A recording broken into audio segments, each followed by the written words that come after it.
Most people confuse blame with guilt, and that misunderstanding costs them control over their lives. Guilt is emotional. It is heavy, inward, looking, and paralyzing. It asks, "Why am I bad?" Blame, when used correctly, asks a very different question. Where was my leverage? One shrinks you. The other gives you power. When you blame yourself, you are not saying that you are morally wrong or deficient as a person. You are saying that you were the common denominator in the situation. That distinction matters. Moral judgment creates shame, and shame leads to avoidance. Responsibility, on the other hand, creates clarity. Clarity creates action. The world will always give you reasonable excuses. Circumstances are rarely fair. People break promises. Systems are inefficient. Luck distributes outcomes unevenly. All of this is true, but truth alone is not useful unless it increases your ability to act. Complaining about unfairness may be accurate, but accuracy without agency is a dead end. The moment you assign blame outward, you also assign power outward. If your boss is the reason you are stuck, then your boss controls your future. If the economy is the reason you are struggling, then you are waiting on forces you cannot influence. If your past is the reason you failed, then your future becomes hostage to history. Blame, placed externally, quietly teaches helplessness. Self-blame, properly understood, does the opposite. It collapses complexity into a single actionable point: you. You may not control the weather, the market, or other people's decisions, but you always control your responses, your preparation, and your standards. That is enough leverage to matter. Taking responsibility does not mean ignoring reality. It means prioritizing what you can influence over what you cannot. You acknowledge bad luck, then move past it quickly. You don't ask whether the situation was fair. You ask what skill, decision, or awareness would have produced a better outcome. This question is uncomfortable, but it is productive. When something goes wrong, the disciplined mind looks for the earliest moment it could have acted differently, not to self-punish, but to identify a lever. Maybe you trusted without verification. Maybe you delayed a hard conversation. Maybe you ignored a weak signal because it was inconvenient. These insights are not insults, they are assets. Each one gives you a handle you can grab next time. People who avoid self-blame often do so to protect their self-image, but a fragile identity is expensive. It forces you to defend the past instead of improving the future. A robust identity doesn't need protection. It can afford to say, "I misjudged that," because it understands that judgment improves through feedback, not denial. Blame, when aimed inward, simplifies life. It removes the noise of excuses and replaces it with a single question: what can I do differently now? That question is always answerable. Even when the answer is small, it is real. Small, real actions compound. Imaginary grievances do not. Control is not about dominating outcomes. It is about owning inputs. The fastest way to reclaim control is to stop arguing with reality and start taking responsibility for your position within it. When you do that consistently, you stop feeling at the mercy of the world. You may still lose, but you never feel powerless. In that sense, blaming yourself is not an act of self-criticism. It is an act of self-respect. Agency is the belief that your actions matter. It is the quiet conviction that you are not merely reacting to life, but shaping it through your choices. This belief seems abstract, but over time it behaves like a financial asset. When exercised consistently, it compounds. At first, agency produces small and almost invisible returns. You decide to learn a skill instead of consuming distraction. You choose to speak directly instead of avoiding discomfort. You take responsibility for an outcome rather than waiting for rescue. None of these actions change your life overnight, but they slightly shift your trajectory, and trajectory matters more than position. Most people underestimate compounding because they expect immediate results. Agency does not reward impatience.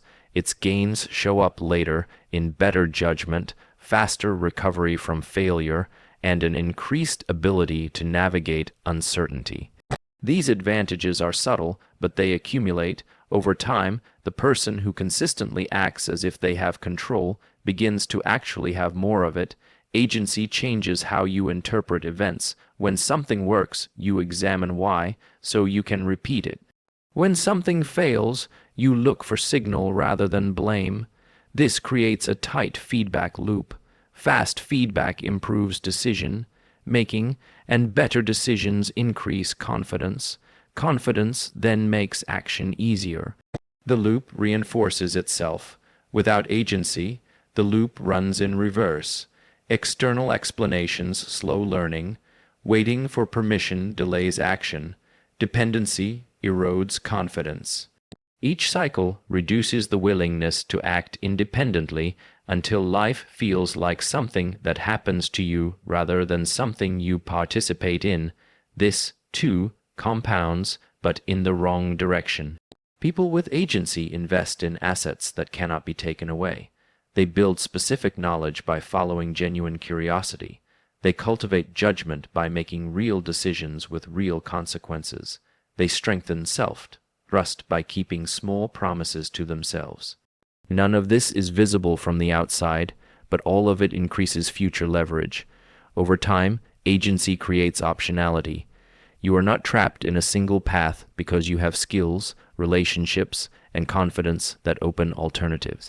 Optionality is freedom. It allows you to walk away from bad deals, unhealthy environments, and misaligned incentives, and the ability to walk away is the strongest negotiating position there is. Agency also affects how others perceive you. People gravitate toward those who act decisively and take ownership, not because they are louder or more aggressive, but because they are reliable. Reliability is rare. When you consistently own outcomes, people trust you with more responsibility. That responsibility becomes leverage, and leverage creates disproportionate returns. Importantly, agency does not require perfect information. Waiting to feel ready is often a disguised form of avoidance. Those with agency act with incomplete data, adjust quickly, and improve through iteration. They treat life as a series of experiments rather than a final exam. This mindset reduces fear because no single outcome defines them. As agency compounds, your tolerance for uncertainty increases. You stop needing guarantees. You trust your ability to respond. This shifts your focus from predicting the future to preparing yourself for it. Preparation beats prediction in a complex world. Eventually, agency becomes identity.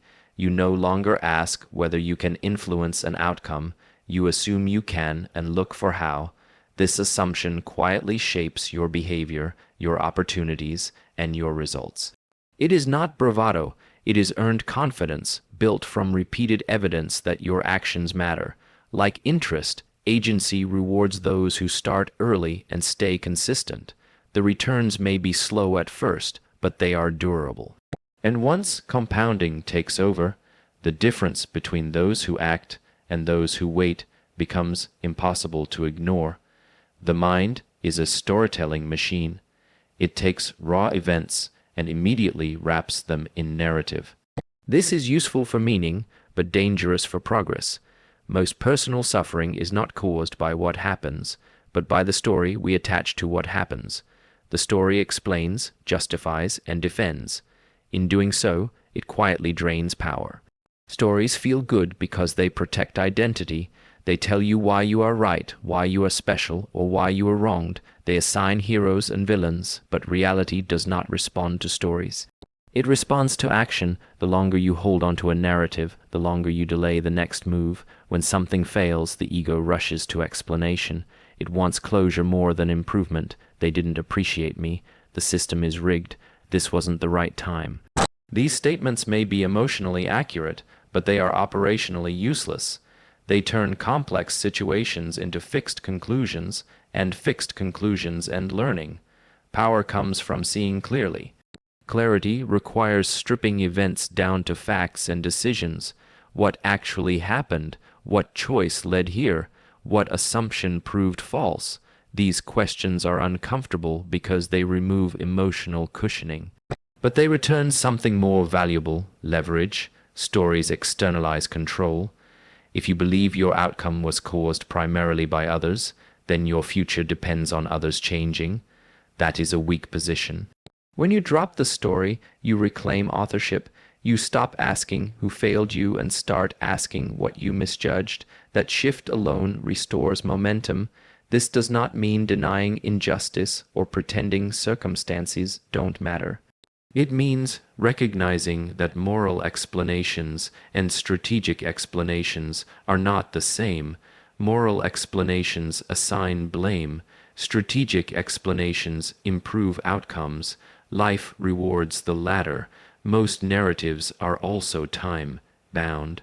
They lock you into the past. You replay conversations, reinterpret motives, and reinforce emotional conclusions long after the moment has passed.